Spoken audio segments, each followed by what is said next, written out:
Age 6, school Christmas play, cast in the chorus, which I did not want. I wanted Mary, the lead. And I remember sitting in my disappointment when another kid asked to switch roles. The director looked at all of us and said, without explaining why, raise your hand if you want to change your role.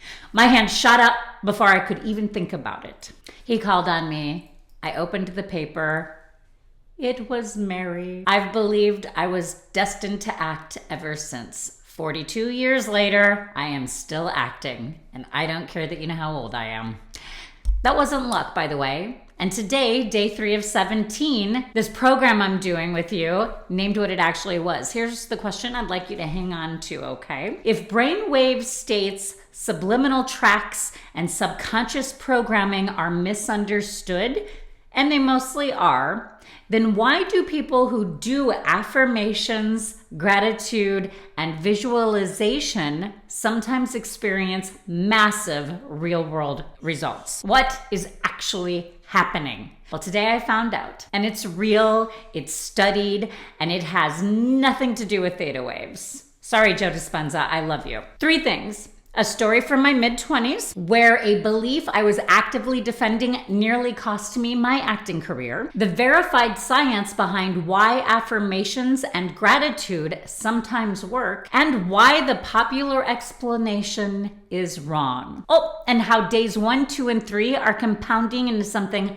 I didn't see coming. Quick housekeeping. I am publishing one of these every single day for 17 days. Subscribing is how you tell YouTube to bring you back tomorrow. All right, day 3. The faculty is reason. It's the second of 6. The confirmation bias is noticing, interpreting, and recalling information in ways that confirm what you already believe. And motivated reasoning, what happens once you've reached a verdict and start constructing evidence to defend it. Both are studied, both are real, and I have a story that shows what they look like from the inside. Mid-20s. After real success, high school, college, New York, insecurity moved in, and I reached a conclusion about myself.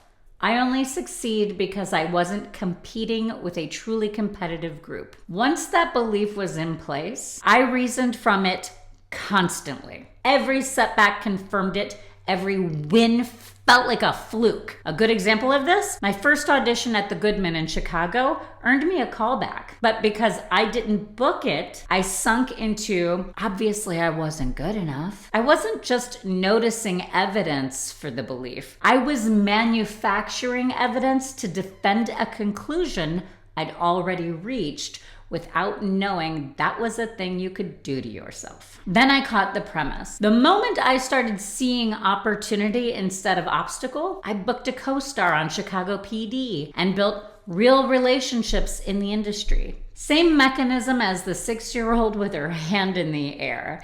I just had to remember it. Quick aside before the science, if you're connecting the dots between what I'm learning and what I'm building professionally, here's the plain version. The business behind this channel is a high-ticket direct sales business built around the same personal development education I'm documenting on camera. 2 links in the description. The opportunity page lays out exactly how this business works. Video testimonials, the full picture, the discovery call is 5 to 15 minutes with me directly. I guide you through a qualification. Everything's below when you're ready. Back to the science, because this part is what almost nobody is explaining correctly. 3 findings from the research, each correcting one piece of what the internet tells you. Confirmation bias, Wiesen, 1960, University College London.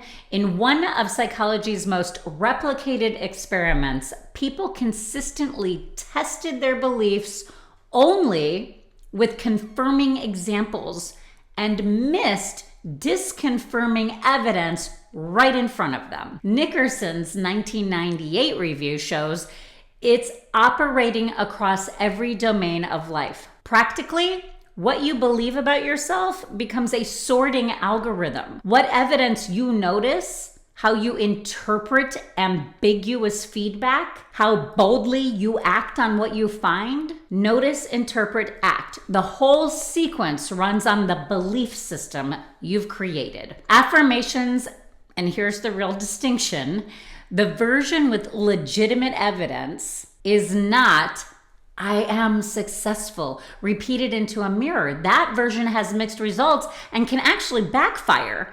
The version that works is self-affirmation, grounding yourself in your core values before engaging with a challenge. Falk and colleagues at Penn, 2015 MRI study published in PNAS, self-affirmation activated self-processing and reward circuits and predicted real behavior change over a month. It's that you reduce the defensiveness that makes you shut down instead of act.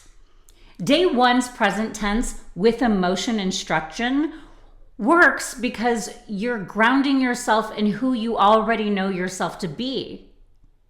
Not because the subconscious is a literal machine. Gratitude, Dinez and colleagues, 2023 meta-analysis consistent well-being benefits and reduced anxiety. The mechanism isn't attraction, it's selective attention from day two.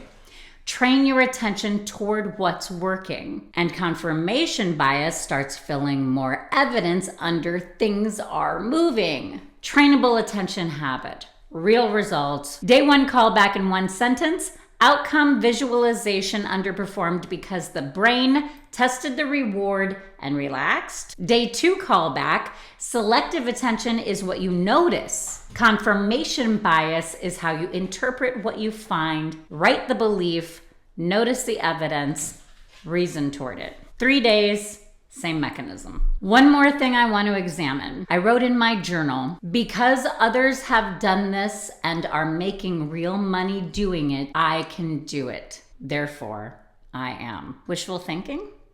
Well, that depends on what it does to your reasoning. Others' results are evidence of one thing. The outcome is structurally possible for a human being.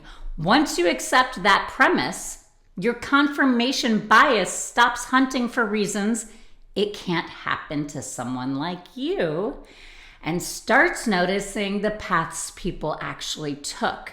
You're not installing a false belief. You're removing a negative one. The premise that no one like you has ever done this, that's not exploiting a cognitive flaw, it's correcting one. You know what happened on the car lot once that premise changed. If you don't know what I'm talking about, head on over to day two's video. Here's what day three asked of me. And as you know, I'm not going to walk you through the exercises. Those belong to the program. 3 days in, something is compounding. Day one, write the belief, present tense with emotion, grounding yourself before the evidence shows up. Day two, what you notice is trainable and the filter was installed long before you chose it. Day three, once the belief is claimed, your reasoning starts collecting evidence for it. You don't change your life by vibrating. You change it by changing what your logic has to work with. I found something today about a conclusion I've been defending for a while, and I'm not ready to say it on camera yet, which tells me it's exactly the right one to sit with, but you'll probably have to wait to see if I ever do by showing up and watching all of the rest of the videos in this series. All right, let's close the loop. One, motivated reasoning is what a limiting belief actually does. It makes you build a case, not just feel bad. The Chicago PD story is about catching the premise you're arguing from. Two, affirmations and gratitude work through confirmation bias and trainable attention, not subconscious reprogramming. Real psychology, no brain waves. Love you, Joe. 3, because others did it, I can too, reminds a false negative premise, and once that's gone, your reasoning starts working for you. Here's your homework. Name one conclusion you've been reasoning from, something decided long ago that you've never gone back to test. Then ask yourself, what would I start noticing if I assumed the opposite? If 3 days of this has you wondering whether this path could be yours, the personal development education I'm going through is the same for everyone building this business. What changes when you come through me is me. My coaching, my daily contact, my team. There are 2 links below the opportunity page. Read it, check out the testimonials, and book the discovery call, which you have directly with me, but then we have big team trainings every day. Still watching from the doorway? Good. The free school community is where that starts. Come lurk. The skeptics ask the best questions. Tomorrow is day 4, memory, which is faculty number 3. After everything we've covered about what you notice and how you reason, I'm genuinely curious what happens when we get to the story you tell yourself about your past. If this series is doing something for you, subscribe so day 4 finds you. Please share this with someone who's been doing the affirmations and wondering why they're not working. And put your answer in the comments. What's one conclusion you've been defending that you've never gone back to test? I read every single one. Tomorrow, I'll be looking for them. I'm Chrissy Hogue Bartels. Go find the premise. I'll see you at day 4.